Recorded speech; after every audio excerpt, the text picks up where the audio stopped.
I think we're ready to start. Shayari, over to you. Hello, everybody, and welcome. I'm Shayari Silva, Curator of the Geoffrey Bawa Trust Art and Archival Collections, and I'm delighted to launch this series of talks. Over the next 3 weeks, we will speak with writers and scholars across a range of disciplines, including architecture, art history, geography, and urban design, about the Geoffrey Bawa Archives. Our speakers are in fact the contributors to our forthcoming book, titled It is Essential to Be There, Drawing from the Geoffrey Bawa Archives, which will accompany an exhibition of the same name, hopefully opening early next year. In the process of working with our contributors to create this book, I had some really great conversations about the drawings done by Geoffrey Bawa's practice, about architectural archives in general, and about that shapeshifter known as modern architecture. So we wanted to open these conversations up to a wider audience through the series of talks. We must also take this opportunity to acknowledge the vitally important work of those who worked on establishing the archive and those who wrote valuable foundational texts upon which we could build on, and of course, those who actually did the drawings. We're also immensely grateful to Bawa's collaborators, clients, and friends who very generously shared their experiences and anecdotes with us through a series of oral histories, and you can access these via our Geoffrey Bawa Trust website. So without further delay, Thilini Perera, the Trust Design and Media Manager, will introduce today's talk and speakers. Thank you, Shayari. Hello, everyone. I'm Thilini Perera. I will be moderating today's session. Thank you for joining us today for the first session of Conversations Drawing from the Geoffrey Bawa Archive series. Before I go into introducing our two speakers, there are a few housekeeping announcements. This session is planned to take place for the next 1 hour. Our speakers today will present, and we will take questions from the audience during the Q&A session after. If you have a question for them, please add it to the Q&A chat box that's available in your Zoom control bar at the bottom of your screen. Also to note that this session is recorded and it is currently live streamed on our YouTube channel. The recording will be available on our channel for later viewing as well. Today's session, Archives and Places, will explore the Bawa Archives and the role of such repositories in studying modern architectural history. Our speakers today both use archives and primary resources in their research on architecture, and both have written on Sri Lankan architecture of the 20th and 21st centuries particularly. They will draw from this background to tell us more about their approach to the Bawa Archives. Our first speaker is Shayari Silva. Shayari is a Sri Lankan architect whose practice focuses on curatorial and editorial projects. She joined the Lunuganga Trust as Curator of Art and Archival Collections in 2018, where she manages the Geoffrey Bawa Collections, including the programs around exhibition, publication, and conservation. After Shayari's presentation, Tariq Jazeel will make his presentation. Tariq is Professor of Human Geography and co-founder and founding co-director of the Center for the Study of South Asia and the Indian Ocean World at University College London in the UK. Shayari, would you like to start off this session with your presentation? Thank you, Thilini. I'm just going to pull up my screen.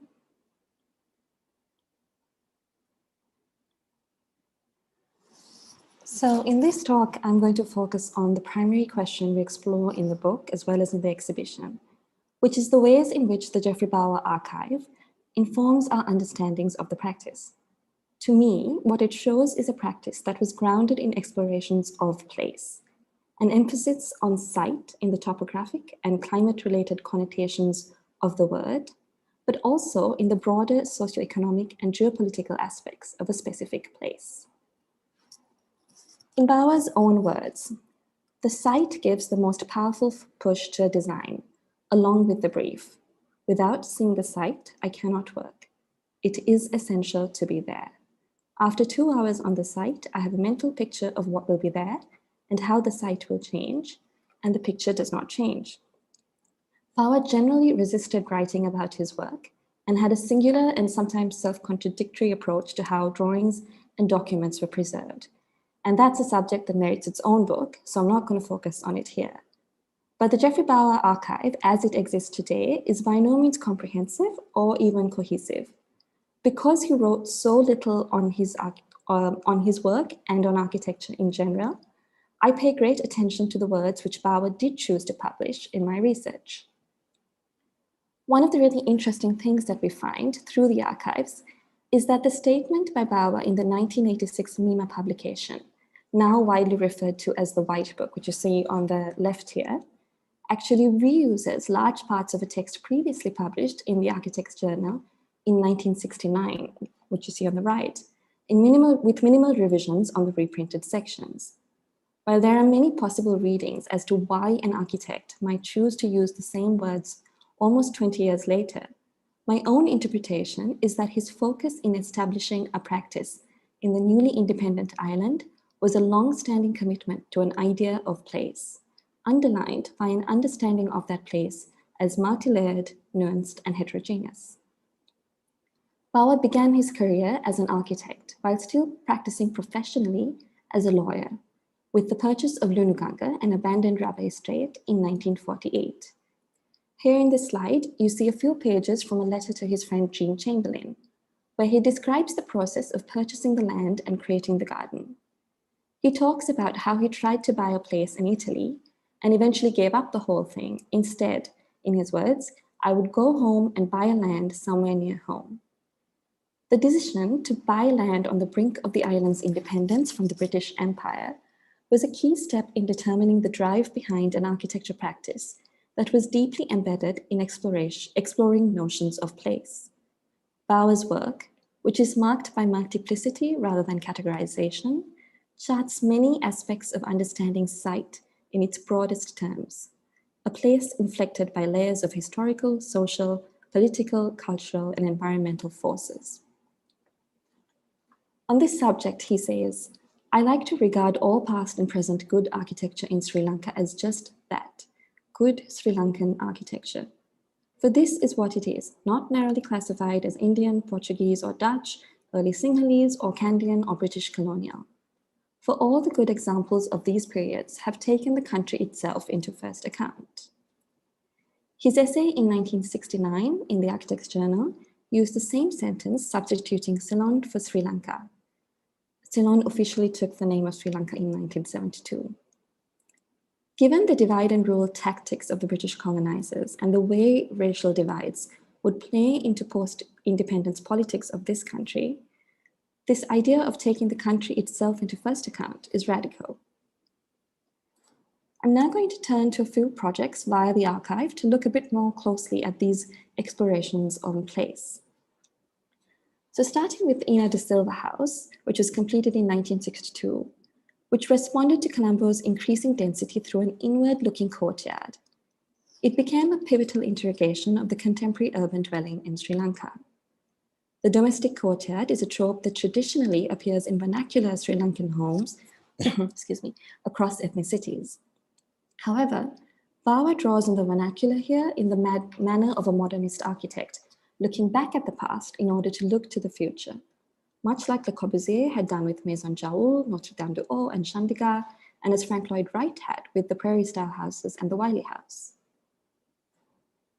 In Sri Lanka, a traditional courtyard would offer a sacrosanct space for the household deities or the women of the house, and it would carve out separation from the ground plane.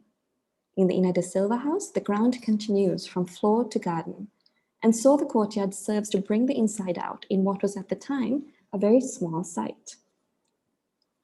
The courtyard is not a shelter, but a stage, and would become the site of Ina's avant-garde batik practice.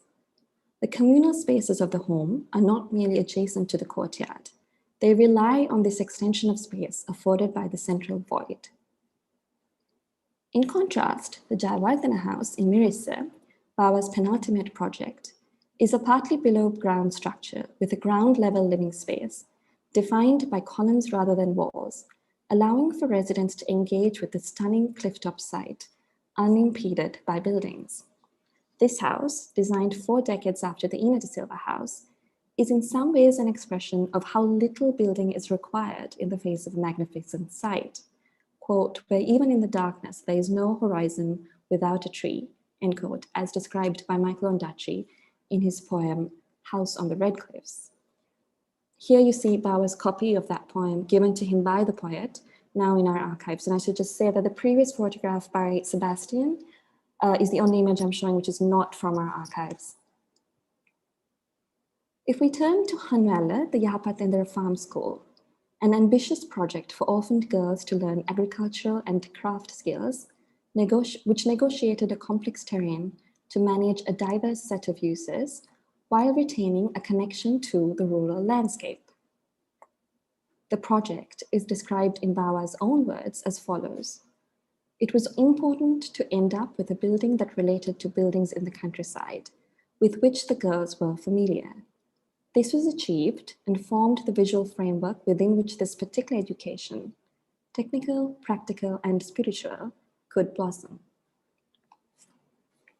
By contrast, the Polantalawa Estate Bungalow of 1963, in the rocky terrain of dry zone Nicaravatia, recasts a colonial building typology into a radically new form, where the existing boulders and features of the land are used to define the spaces of the bungalow, working with the existing conditions rather than creating a tabula rasa, as had been the colonial practice, which would have walled the whole thing up.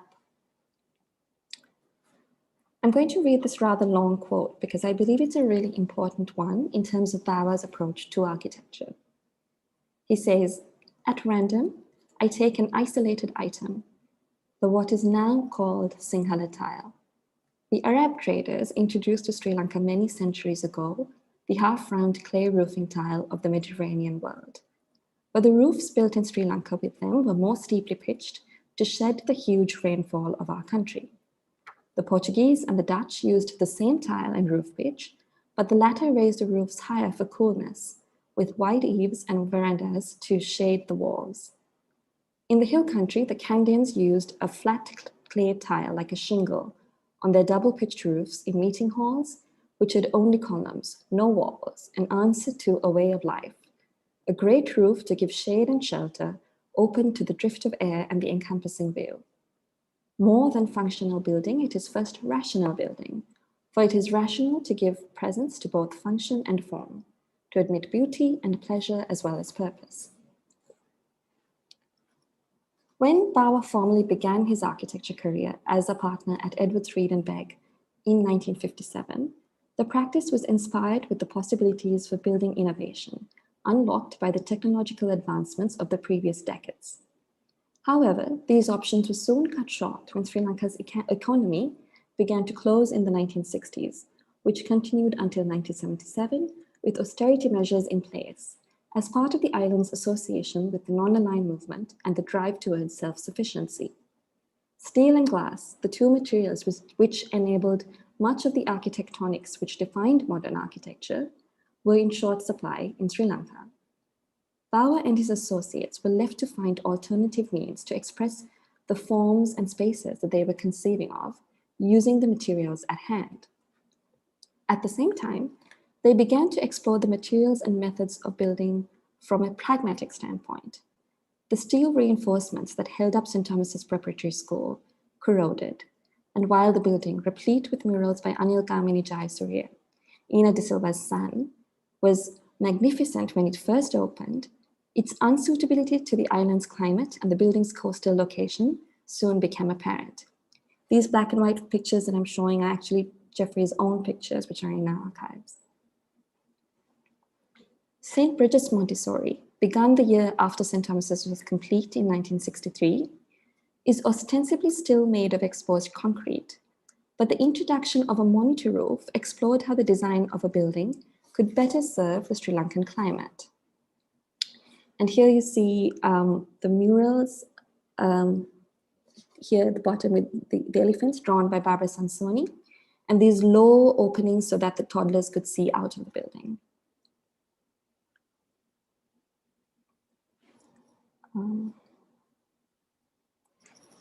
This evolving exploration in the, sorry, I just,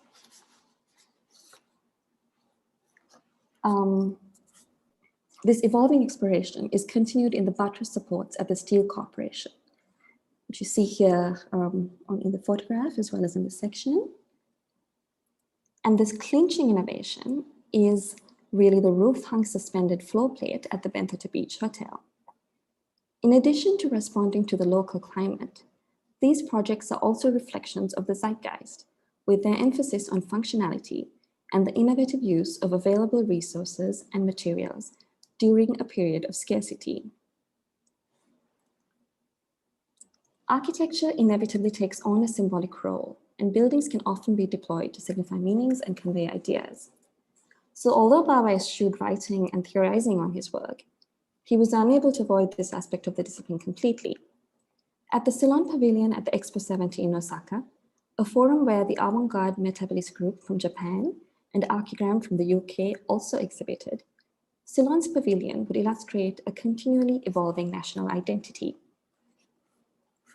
EIMB's design for the Ceylon Pavilion, steered by Anuradha Vibhushana, displayed an array of archaeological objects in a modern structure, once more looking to the future while looking back, to explore the possibilities of architecture for Sri Lanka. The pavilion was conceived and constructed in a mere 6 weeks with a minimal budget. Yet it received wide acclaim, described by Jim Richards, editor of the Architectural Review at the time, in a personal letter to Bawa as one of the very best, elegant and without the fuss most of them only confuse the visitor by making, and in the Hindu as notable for economy, austerity, and elegance.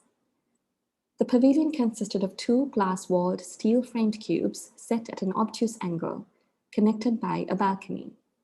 Light fittings were ceiling-hung paper attapattam or cube octahedron lanterns, and the triangular niches of the famous cloud walls from the Kangdian kingdom, already modernized by Minetta Silva and Bawa for adapted use in houses, was flattened to form a paper screen that modulated light coming through the glass walls. Archaeological artifacts were placed alongside the contemporary batiks by Ina de Silva in this modern structure, emphasizing an image of Ceylon looking to its past as it looked ahead. So going back to the quote I started with, when Bawa says it is essential to be there, I read that as a claim to understanding the context of the place, to recognizing what it takes to build there, to live there. In the course of Bawa's career, architecture in Sri Lanka became professionalized, and highly skilled craftsmen and builders were gradually replaced by mechanized fabrication methods and less skilled labor. This alone meant that the role of the architectural drawing would change during this time. Many of the drawings in the archive today are those made by the practice after the buildings were completed. Very few of these sheets bear the folds and crimps that result from being taken to a construction site and worked over in situ, as architecture drawings so often are. The opportunity to look at these drawings close up presents careful draftsmanship coupled with flights of fancy and moments of ennui by their authors. These documents present a view of what Bawa's buildings could be, moments, moods, and scenarios, which are key to accessing the essence of an architecture that defied categorization and definitive readings, but were fundamentally tied to exploring nations of place. Thank you. Over to you, Tariq.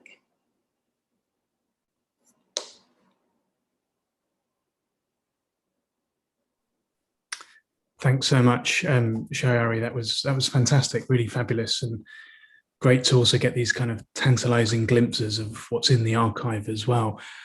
So I'm just going to also start my slideshow and share my screen. Just give me 1 second.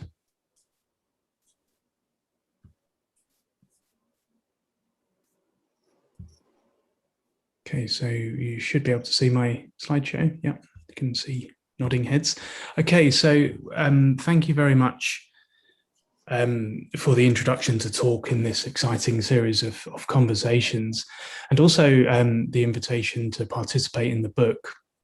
What I'm going to do over the next 20 minutes or so is to give you something of a redux of the chapter that I've written for the book, which is ostensibly a reflection on the what I think are the importance of archives for engaging with tropical or indeed any kind of architecture. And it's a chapter that's written from my perspective as a critical geographer, i.e. someone who's not an architect, and therefore I'm not trained in architectural process, technique, and so on. So what I hope, therefore, to convey through the talk, as I do in the chapter, is, I guess, my commitment to contextualizing architecture socially, culturally, historically, and the role that archives can play in helping us to do that. And I think Shayari has already done some of that really important work, actually. So I'm going to speak to the written chapter, and it's a chapter that begins, as the exhibition intends to, with architectural drawing. And the question of what an architectural drawing does. And I start in the chapter with an encounter with a couple of architectural interns that I was lucky enough to shadow quite a few years ago now, when I was doing research for my book, Sacred Modernity. So one afternoon, they showed me some fairly typical architectural drawings of an estate on which they were working, drawings that looked something like the ones you can see at the moment, but of course, these weren't the drawings.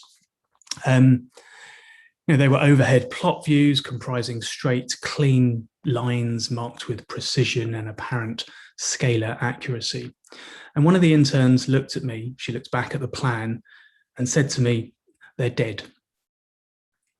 And she elaborated by stressing that she didn't like the clean, geometred, straight line method of architectural drawing because it purges the plans of the spatial fluidity and sense of place that tropical architects like her work hard to produce. So the clean, straight line, she told me, doesn't lend itself to the interplay of inside and outside. And she went on to explain how she routinely overscores the kind of clinical exactitude of technical drawings with a free hand, lending to them what she referred to as a kind of shaky effect that gives the drawings life. Drawings like this, like the ones you're looking at the moment, she explained, drawings like the ones she was telling me about, the ones that she likes to do, she explained, aimed for an at once detailed yet poetic depiction of spatial design. And of course, what became clear to me in this encounter was that for these architects, drawing wasn't simply a matter of mimetically representing plots or buildings on which they worked. Instead, for tropical architects, drawing performs ideas and geographical imaginations. Architectural drawing articulates attitudes, senses of place, and most of all, poetics. She told me how at their architectural school, their instructors taught this kind of aesthetic disposition in a drawing technique that they often referred to as rendering. And we can trace this process of rendering back to the 1960s or so, possibly even earlier, and the sadly now departed Lucky Senanaika and others began to draw like this because of their own dissatisfaction with architectural modernity's uneasy relationship with sight, where trees, shrubs, and other unique features were represented by abstract geometric symbols. So for the likes of Senanaika, Ismet Rahim, and others, many others, this kind of abstraction was entirely at odds with the concerted effort to open structures out, allowing inside and outside to merge, and buildings to merge with landscape itself, which was, of course, the emerging hallmark of the tropical style of building practice in post-independent Ceylon. To render was, for Senanaika and Rahim, a completely different way of attuning viewers with sight, with intention, and the kind of spatial experience that tropical architecture engendered. As David Robson has put it, this was a phenomenological mode of representation. And my chapter dwells on this word rendering. In fact, it's called rendering place. And the word rendering, which I think usefully conveys much more than just a style of architectural drawing, because of course the verb to render is also to make, to cause to be or become. And as I've been suggesting, the drawings associated with the Bawa office are drawings that play a constitutive role in causing this architecture to be or become what its architects intend it to mean. They're devices, in some senses, that help an architect convey spatial meaning and experience, and they should be seen as such. And of course, in making this point, I'm drawing on a long tradition of work in the humanities on the relationship between space, landscape, and representation from the likes of people like John Berger, W.J.T. Mitchell, Dennis Cosgrove, and many others.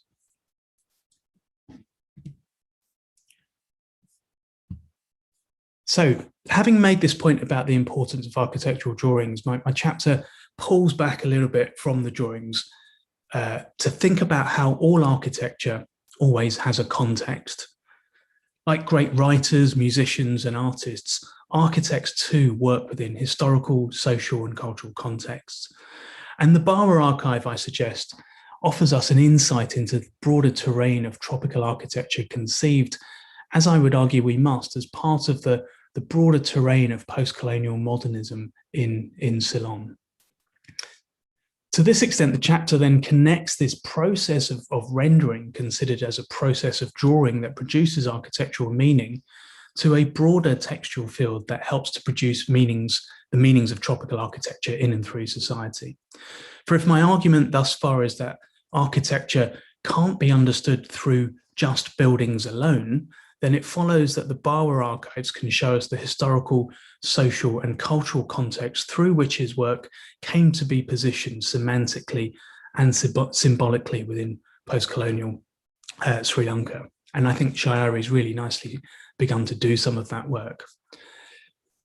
Built space was and is dependent on myriad other registers, including, for example, things like client demand, political economy, planning and zoning regulations, religious and political currents, taste, and of course, mere happenstance.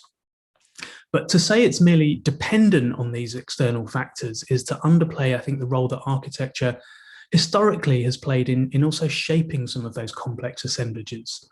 So my point is that no architecture can be unpicked from the patina of the culture, society, and historical context in which it emerges. And here then in the chapter, I develop the notion of what I refer to as not exactly architecture. It's a term I borrow from the architectural theorist Antony Vidler. Antony Vidler tells us that architecture necessarily exists in a broader, expanded field. And as such, architecture's archival traces take on huge significance for anyone interested in the archaeological work of placing built space in the broader contextual histories in which it inevitably participated. And this, of course, begs a question of methodology. So how might we go about this kind of archaeological work?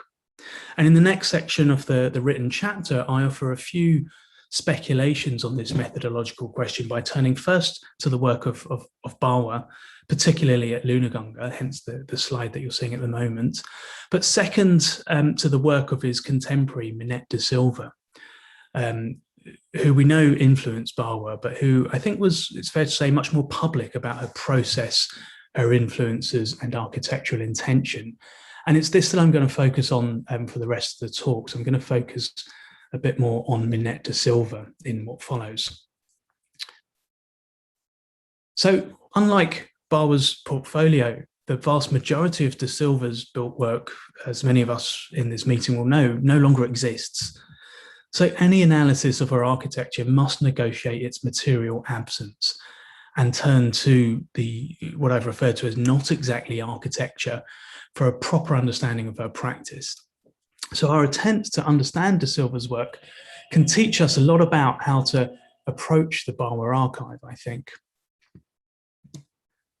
And even though there's no single publicly accessible archive of de Silva's drawings or other textual fragments, as many of us again will know, before she died, de Silva put together a memoir with the help of Ashley DeVos, The Life and Work of an Asian Woman Architect. This book is on your screen now. And so at once scrapbook, diary, coffee table book, and a compilation of her work and other fragments, it's an invaluable resource for any scholar of Minette de Silva's work. It's chaotic, it's difficult to follow, but I think it's also a treasure chest full with de Silva's thoughts, ideas, and glimpses into her main influences, both professional and personal. It's a valuable document, not just because of its descriptions, drawings and photographs of buildings long since demolished, but also for its collected ephemera that enable us to place her work in its wider field of cultural production. As the architectural historian Anuradha Ayasidiki has written, the book is that rare case of a fish describing the water in which it swims. And from it, I think we can locate her practice within Ceylon's broader post-colonial and ethno-national social and political currents. So take, for example, her description of the 1954 Amrasingha house. I apologize that the next few slides there are a little bit text heavy. I'm not going to read all of the text out in the next few slides, but I am going to read this quote out because it's a description of the Amrasingha house written by Minette de Silva. So she writes how house walls are pierced with openings influenced by traditional economically designed air vents. There are few solid walls. The main structure is carried by reinforced concrete pillars with reinforced concrete flat slab floors. The enclosing walls of louvred or sliding doors and windows, or wood or wrought iron trellises, direct every available air draft into the house. The roof space is utilized as an attic study. Note the niches for pahanas. Notes, the garden, courts and house flow into one another. Materials, flat slab and column structures, woodwork, jackwood, polished, color light cherry, sliding doors and windows. During the Pirit ceremony, the priest made us all laugh as his sermon consisted of consolation for the Amrasinghas as their house didn't appear to be finished. Of course it was. He just didn't think there was enough decoration or walls to hold the thing up. So de Silva's clients, the Amrasinghas, were a middle-class and professional nuclear family. They were both Buddhist and Sinhalese, but I think it's fair to say not implicated in the populist Sinhala Buddhist nationalism of mid-1950s Ceylon.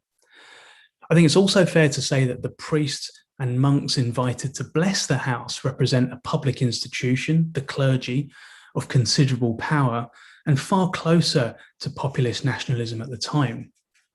As such, what interests me about this excerpt are the lengths actually to which de Silva goes to distinguish her modern architectural sensibility from the priest's fear that the house didn't appear to be finished. And given she describes an encounter that took place just 2 years before the 56 ethnic riots and the Sinhala-only language bill as well, in a historical conjuncture where there was growing popular dissatisfaction with the UNP's pluralism, her laughter at the priest's incomprehension of the house's structural integrity, I think, performs a kind of distancing from the politicized community that he represents. At the same time, by his very presence at the house period ceremony, de Silva describes a mise en scene wherein the structure's non-secular essence is actively inscribed.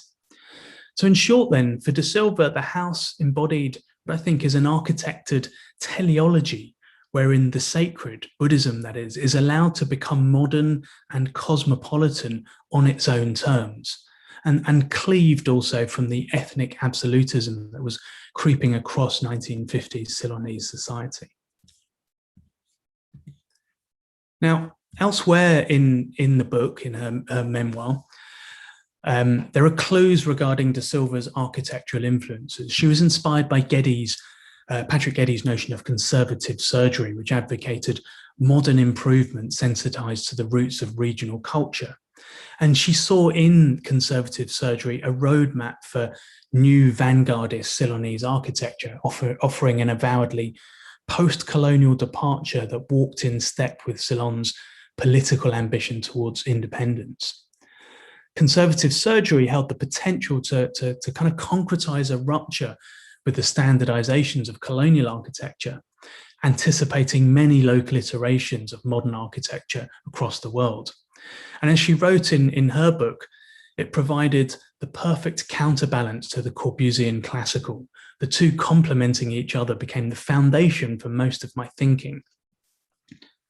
So de Silva's architecture then was what we might call a search for the ordinary, or at least a search for the historical, despite its resolute modernism. And in this respect, her book also tells us how she found architectural inspiration in the ethnicized craft traditions of Ananda Coomaraswamy's 1908 monograph, Medieval Sinhalese Art, which of course was a manifesto of sorts for a modern revival of Sinhala craft traditions that had much of their historical provenance in the Kandyan kingdom.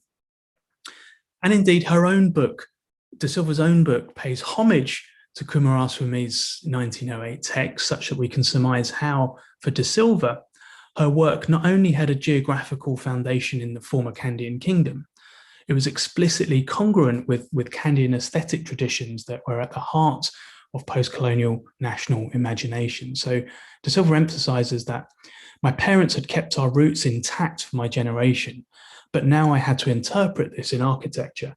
I decided to, to live in Kandy, it being the center of Ceylon and the heart of our national tradition. Now, De Silva's equation of Coomaraswamy's historical narrative about Kandyan Sinhala craft with an understanding of the pre-colonial national thought retroactively as Sinhalese wasn't entirely of her own making. And this is where I think we need to be careful to place her work in the broader context of what was going on at the time, particularly in terms of modernist discourse. And as her book also attests, she was deeply influenced by her association with the 43 group, and in particular, her friendship with the painter George Keat, who she met through her mother's cousin Lionel Bent. And the 43 group, of course, advanced their own forms of anti-colonial aesthetic expression, which combined distinctively Ceylonese formal and pictorial symbols with European modernist trends. Theirs was an attempt to express Ceylonese particularity in resolutely modern terms, but it was a particularity that also betrayed the underlying assumption that the contours of the post-colonial national to come were contiguous with Buddhist and Sinhala tradition, whose cultural and geographical kernel was the Kandyan kingdom. And my chapter, I'm not going to read this quote on the screen now. My chapter develops a reading of the quote from Keat, which appears in print. It's reproduced in De Silva's book. And I don't have the time to go into it here, but my point is that what Keat, De Silva, and other modernists were doing, I think, was allowing the particularity of Kandyan Buddhist and Sinhalese culture to slide over and discursively territorialize the emergent post and anti-colonial national. So what De Silva's own archive of sorts tells us then is that for her, the ordinariness that post-colonial Ceylonese conservative surgery aimed at recuperating had particular historiographical and cultural coordinates. Now, I want to be absolutely clear in closing now that my argument is not to impugn De Silva. It's not to align her work with Sinhala Buddhist nationalism. That would be a misinterpretation of the reading here, but rather, I think it's to suggest that contrary to much of the rhetoric around Sri Lankan tropical architecture, it's never simply outside political and cultural eddies.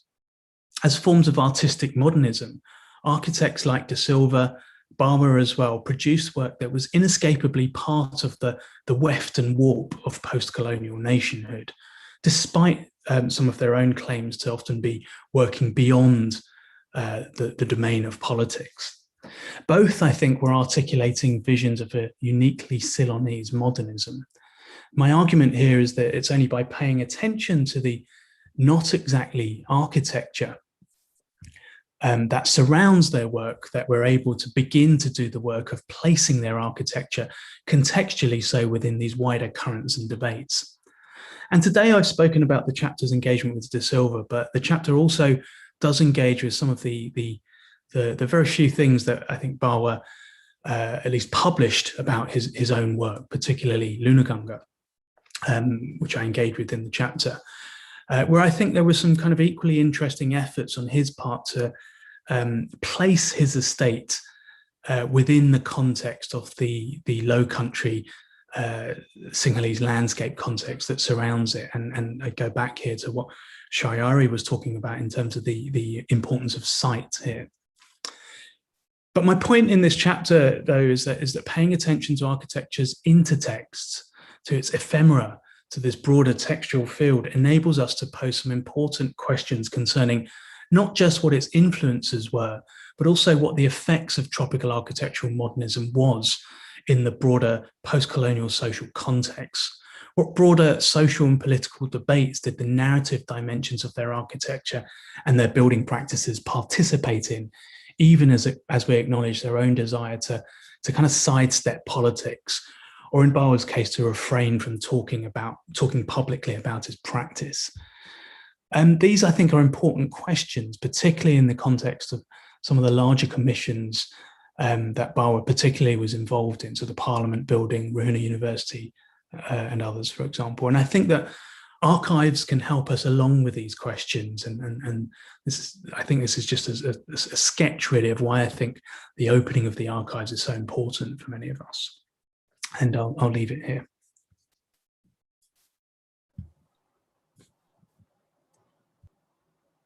Thank you, Tariq and Shayari, for two very insightful presentations.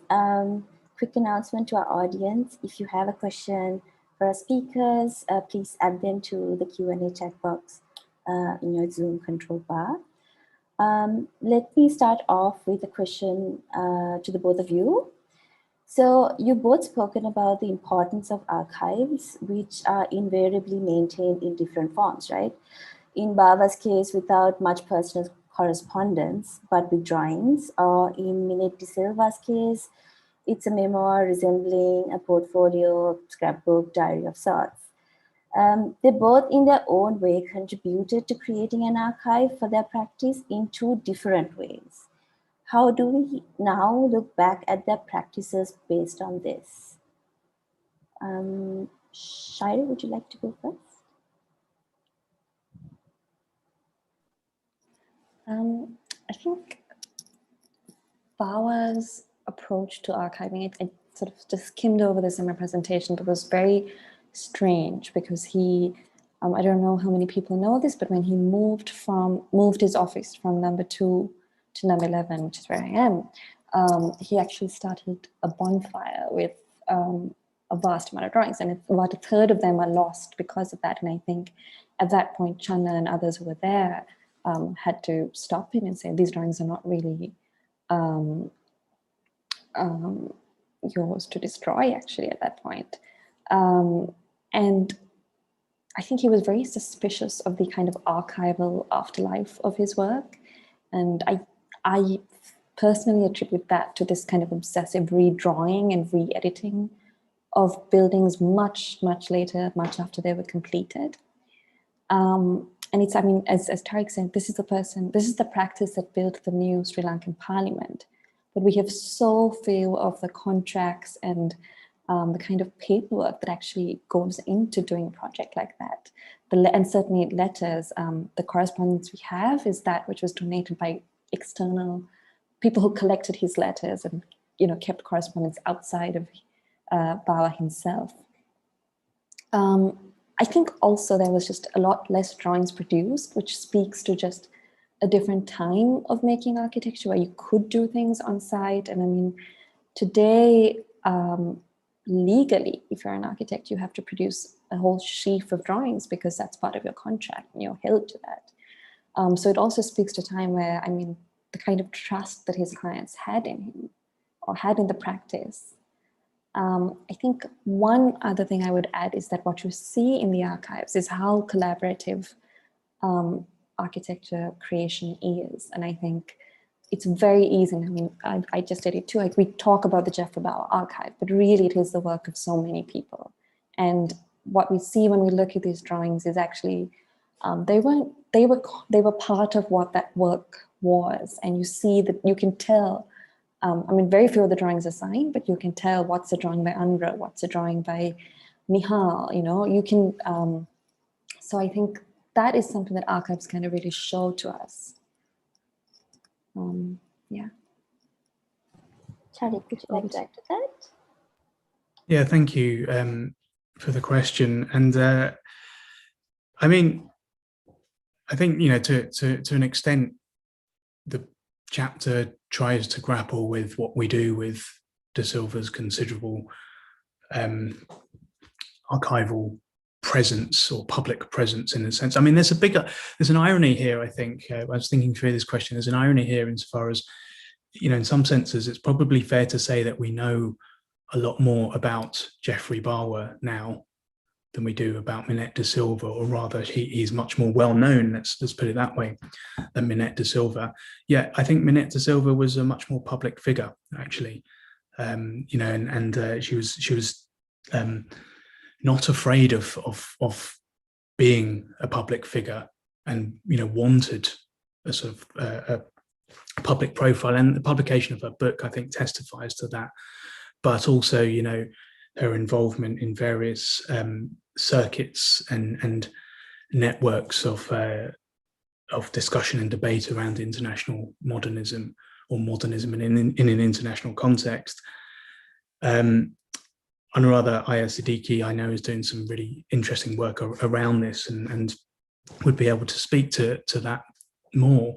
I think what fascinates me, though, about Geoffrey Bawa and the work that you're doing at the Trust to make the archives accessible is that I think it does precisely allow us now to be able to kind of place a lot of his work in context. And Shayari, you used the word site. You're thinking a lot about site in your talk, and I think if we had an expanded sense of what that word site means, I think it would also incorporate the kind of social, cultural, and historical context. And I think the archive, opening the archive, well, first of all, putting it together, right? The hard work is in putting the archive together. Opening it is easy in some senses, but the hard work is in compiling the archive. And that work to comprise that archive will, I think, offer the opportunity for people to look again at Geoffrey Bawa in some more interesting ways. Well, not more interesting, but just as interesting, different ways, I think. And I would come back to what I said about, my own disciplinary location here as a geographer, not an architect. I'm interested in architecture, yes, but I'm interested in architecture insofar as it's in and off this world, right? So those are the kinds of questions I'm interested in, both with Minette de Silva and Geoffrey Bawa. How do they fit into the broader context of what was going on at the time? Right. I have a follow-up question, I think, based on what you said about Minette being also more public and being private, but there's, you see what I'm asking you. You speak about the importance of representing culture and responding to a specific climate in your architectural drawings, and that is situated in a wider social, cultural, and political forces. How do you think Geoffrey Bawa and Minette de Silva tackle this in their practice? And the whole public-private thing is, do you think there was a gendered element to this? Tariq, would you like to answer? I think that's precisely one of the questions that the opening of the archives, with respect to Geoffrey Bawa, that's one of the questions that the opening of the archives possibly allows us to go and try and answer, right? Is how he was responding to what was going on at the time. And I thought a lot about his desire to not be public, actually, about what he did and his practice, etc., and what that means. And I think that's an ethical question. That's an interesting question around the ethics of archives, etc., as well, that we might want to think about. But I get it that there are, it's not just architects, it's all kinds of artists, actually. And I do actually think that architects are artists insofar as they produce wonderful creations, right? But all kinds of artists want to sort of, often want to kind of maintain that illusion of kind of artistic genius working alone. Right, and that's the conceit of modernism in some senses, whether it's artistic, architectural, or whatever, or literary. But allowing us to be able to sort of see what cultural context they work in. And here I'm using, I think the relationships between environmental context and cultural context are critical, because we can think about environment just as a physical landscape, but I think we have to widen our understanding of what the tropical environment means, right? And after, I mean, that's another question for us to think about, is where does this idea of tropicality come from, and the tropical environment? But allowing us to see the broader tapestry, the weft and warp of the social context in which people like Bawa were working, I think is what we can possibly do now. Shayari, do you have anything to add to that?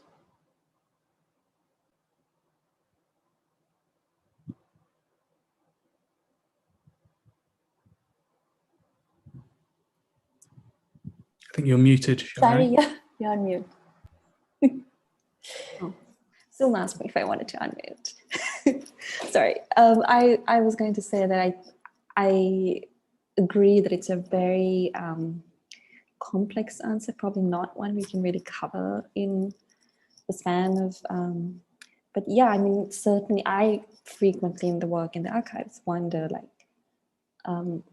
one of the reasons we haven't really opened up yet, and we're still in that process of cataloging and digitizing and all of that, but there is a lot of material that I think Bawa worked very hard to keep private. And then we're talking about, you know, a group of people that largely, there's still many of them here, and how do we respect that privacy while opening up to scholarship, which is integral. And it's, I think, something to be done very thoughtfully, and that's what we're trying to do. But I think, I mean, there's reasons we can each ascribe to why Bawa was so private, and those I think could be very personal, and I wouldn't feel comfortable speaking about them because I didn't even know him.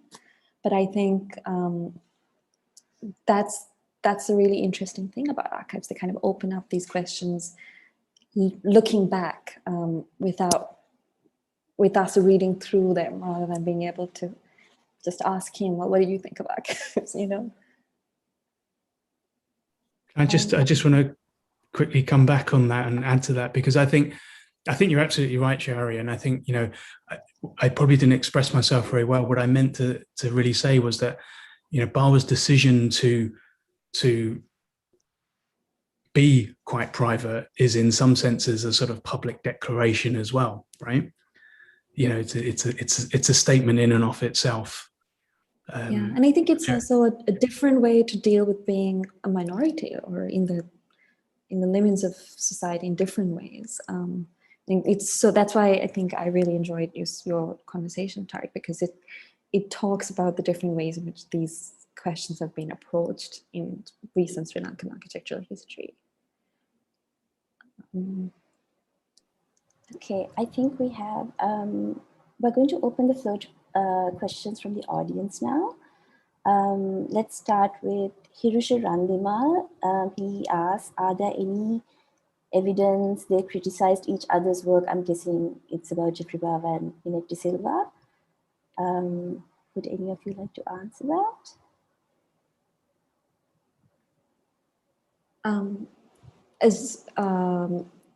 As far as I know, I think Minette did speak about Geoffrey, and I think they couldn't not have known each other, or I think they very much did know each other and their work.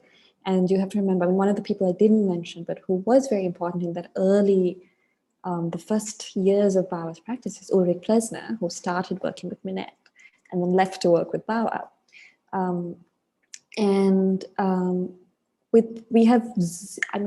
I have seen zero evidence in the archive of Bawa saying anything about Minette. I think that, Tariq, maybe you know, Minette did say something rather unsavory. No, I don't. But I think that's another kind of missing narrative, is the story of their relationship with each other, and, you know, whether they corresponded, or what they thought of each other, and how I think undoubtedly they influenced one another, right? And I'd love to know more about the nature of that kind of relationality that existed between them. And, you know, the likelihood is that there's someone in this meeting who probably does know something about this, and please do enter it into the chat if, or raise your hand or whatever if you do. But yeah, I'd love to know more about the relations between them, the discourse between them, because we tend to think of them as discrete, kind of siloed entities, right? And that's part of, I guess, what I've been saying, is that they did exist in a context, in a broader context, and they were part of each other's context. Irusha, I hope that answers your question. Next, we have a question from Ruin de Silva. How important is the archiving to the digital era of architecture? Tariq, do you want to go first? Do you think? Or I definitely have a thought of this. You do? Yeah. I can talk about digitization in archives more generally, but if you want to start, and then I'll come in. Sure. I mean, I think digitizing is essential because it allows for access. It allows, I mean, just from a very kind of material archiving sort of conservation point of view, you don't want to be handing the drawings every time you want to look at them. So archives allow us to preserve them, actually. It allows us to have authors writing about them from across the world. But I'm also very much of the, and this is something I really talk about in my piece for the book, is that at the end of the day, it's a very corporeal repository. And I think there's a lot that you can tell. And I mean, when I was an architecture student, encountered these drawings either on pages as reproductions or on the screen. And being able to access them in person has been an enormous privilege, because there's so much more that you see just from the way lines are drawn, the kind of margin notes. If a supposed construction drawing has 0 bends in it, it tells you something about how it was used. So I think they're very important, but they're also not substitutes. That's the summary of what I think. Yeah, it's kind of exactly what I was going to say about archives more generally. I mean, there's so many archives are being digitized these days, and that's fantastic, particularly, given what we're all going through now and have been for the last year and a half or so, when we've not been able to travel to archives, right, as researchers or students. We've been able to access them from our living rooms, right, or our bedrooms or wherever. And that's fantastic. It really is. So the digitization of archives has a really important role, I think, to play in the kind of democratization of research, scholarship, ideas. But I also don't think it kind of it's any substitute for the materiality of archival documents themselves, and the materiality of doing archival work in the archive itself. And there's a lot to say about that, actually. And I think, and Shayari has just spoken about that, but the only thing I would add is that we're faced also now at this conjuncture, I think, with a superabundance of archival material that kind of comes to us through our computers digitally. And it can also, in that context, it's a kind of archival overload in some senses, right, in the digital era. And that's great on the one hand, but it's also, I think we need to be careful that it can, too much access to too much documentation, you can get in the way of thinking, actually, right?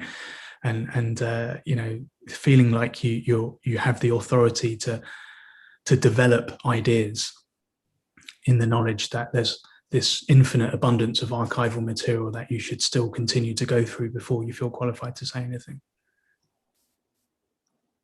Okay, next, thanks. Next we have a question from Sumudu Atukorala. Is there any original design sketches done by Geoffrey by himself in the archive? How did he present the first design idea to a client? Through proper drawings or his own sketches? Thanks, Mulu. I think we do have a lot of original drawings. I wish we had all of them, but we don't. I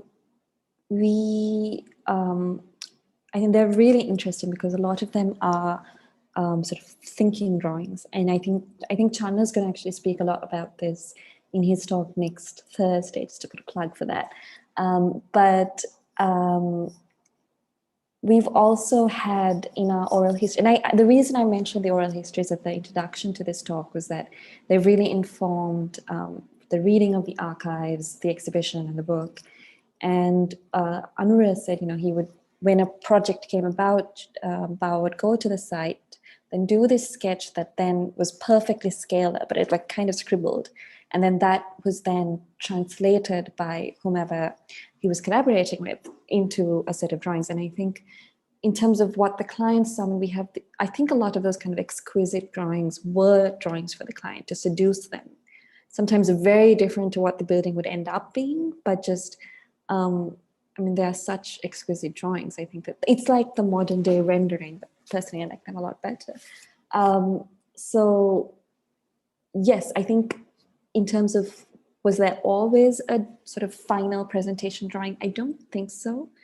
And this is because also we're working with fragments of the archive right now, and we're still in that process of really putting it together and understanding, when we take each of the pieces that describe a project, we see very different approaches. We also see changes in how he approached things over time. So towards the end of his career, I think there's a lot more complete documentation. And I don't know if that's because the discipline had changed or because people were getting more conscious of preserving drawings. It's probably a bit of both. But my sense is that it was a range of, depending on the client's, the kind of first thing that was shown to them was quite varied. But it's definitely a question for people who actually worked with him. And I think that it also changes the answers to these questions always change depending on who you're asking, because I don't think he had one way throughout his career. Thanks, Shayari. Okay, we have a question from Ishita Shah. I think this is to the both of you. I would request the speakers to share their experiences in the role of an archivist, researcher, curator, who are trying to read into the collections and make meaning in the form of an essay or an exhibition. How have the current socio-political situations affected your process? Does your critique of architectural history and present times make way into your readings? Shall I read that again? Shall I? No, it's a lot of questions. Yeah, it's 2 in 1. I think there's about 3 questions there. Right? I can start by in some senses reiterating what I said about the problem of archival overabundance. It's not a problem at all, actually, but I just think that, this is always an issue for anyone working in archives from the point of view of a researcher, right? If you're working in archives, is you go to an archive and you often have a limited amount of time to engage with the archive, and what you end up doing is copying documents, making notes from them, or if the archive so allows you to take photographs or photocopies of documents that interest you in the archive. You take them back with you, and then you have your own personal archive, if you like, of stuff that you need to then go through again and do that kind of that sift through and that kind of closer reading, that coding or whatever it is, critical reading. And I think, my sense is that we never approach an archive totally with a totally sort of blank disposition, so to speak. We always go to the archive with a set of questions in our head. And often, those questions change as you're going through the archive. But I guess what I'm trying to say is that when we're in the process of going through material, it's often the first phase for me of critical reading, actually. And that's where you sort of, for me at least, that's where I kind of develop ideas. And I think it's important to hold on to those and to almost, have a little notebook by your side where you kind of, as things emerge to you, you write down the questions that you think are important, because that then informs the way you'll go back through your own personal archive of collected documents. I mean, that's certainly the way that I've worked in archives before. Yeah. Yeah, I would just add, I mean, I completely agree. I think typically when I have done work in archives, I was usually looking for something. So it was a excavation in some ways. And what is amazing about archives is how they're structured. So they're, and this is part of what we don't have yet at the Bawa Trust, but we will eventually, is the finding aid, because what that does is point you from one thing that you might look in. You might go to look for something and it'll show you other associations, and that's always really exciting. I think what was really unique for me and really wonderful about working on this particular archives is I didn't start thinking it was going to be anything. It was part of my job at the Trust, where we had all these materials from different sources and they needed to be combined.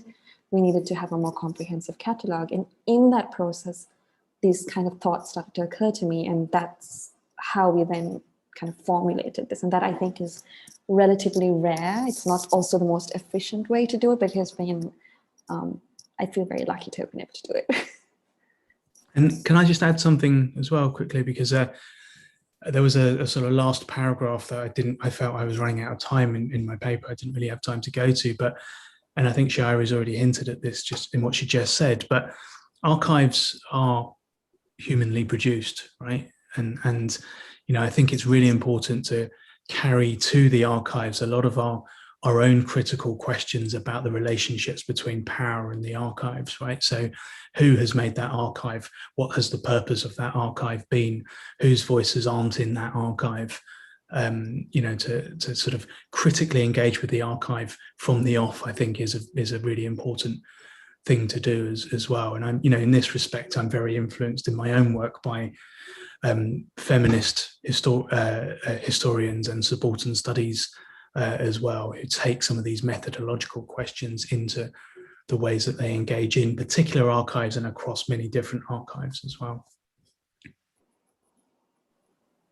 Yeah, I hope that answers your question, Nishita. Couple of your questions. Next, we have a more technical question from Bansi. Does digitizing the original document over and over damage the quality of the original document? Yes, is the answer. I mean, I just have to give a shout out to Geoffrey Bawa, who was the person who actually painstakingly digitized a vast part of our archive. But it's the whole, I mean, if I don't know if you remember the slide I showed of the Steel Corporation drawing, where whatever way it was being stored originally before it entered the archive, it was eaten around, and luckily the insects left the drawing for us. But these are very fragile documents, and that's why archival research is slow, and you know, the process of cataloging, storing, it's all it's got to be done with a lot of care, and you know, that's why this is it's an ongoing effort for us. Okay, next we have Samprit Rao. On a more general note, how long did Bawa take to design, considering that there was a long, thorough study being done through drawings? I feel like that's not a question that can be answered sort of generally, because I think it really changed from project to project. And if we, on one level, if we take that original quote I showed, that it is essential to be their quote, I think what he says about going to site and having an idea that sort of stuck with him was largely true, and is generally a trend, I think, in the in his projects. But I think the whole thing about architecture is that it's very, I mean, as Tariq said, it's very much in the real world. So you might have a site constraint, you might have a budget constraint. And I think, you know, like Kandalama, for example, completely changed shape because the water table was too high at some point. And then I think other projects would change. For like Ruhunu, it was a huge engineering effort that I think didn't happen. At one part of it was sinking mid-construction, and then they had to kind of raise it. So I think the timing is really just very, very different based on each project. What's amazing is that the national parliament was built in 3 years. I mean, if you try to build anything in Sri Lanka in 3 years, that's quite ambitious. But I think really it was Dr. Pulogasundaram, Bawa's partner at ERMB, who was both the kind of engineering, I really just want to use the word genius because he was so brilliant, but also just had a really good approach for how he got things done. And he told the government, we're going to deal with just one person. We're only answering to one person because otherwise this won't happen. He found an amazing Japanese contracting firm, and he found ways to prefabricate pieces so that not everything had to be done here. I mean, there was a lot of engineering that happened, but I don't think that kind of efficiency really happened with all of the projects. And Ruhunu, for example, took 8 years. So, but sorry, your question was about design, and I think presumably a lot of it happened at the beginning, but I do think it was also informed by the process, and I think that's kind of typical for architecture. I hope that answers your question.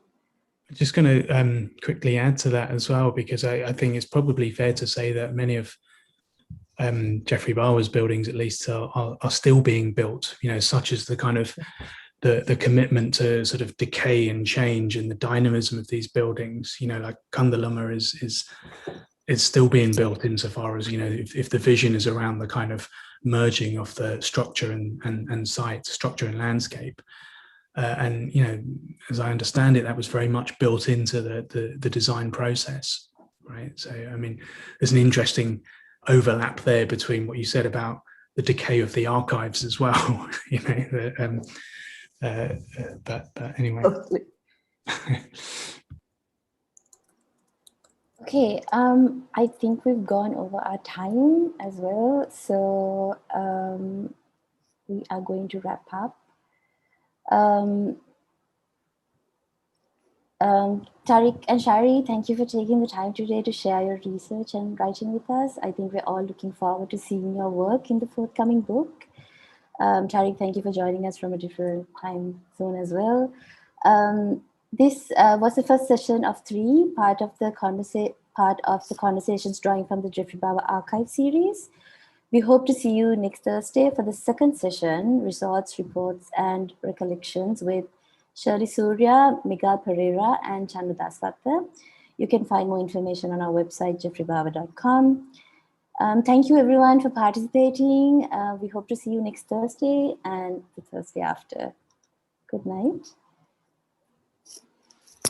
Thank you. Thank you.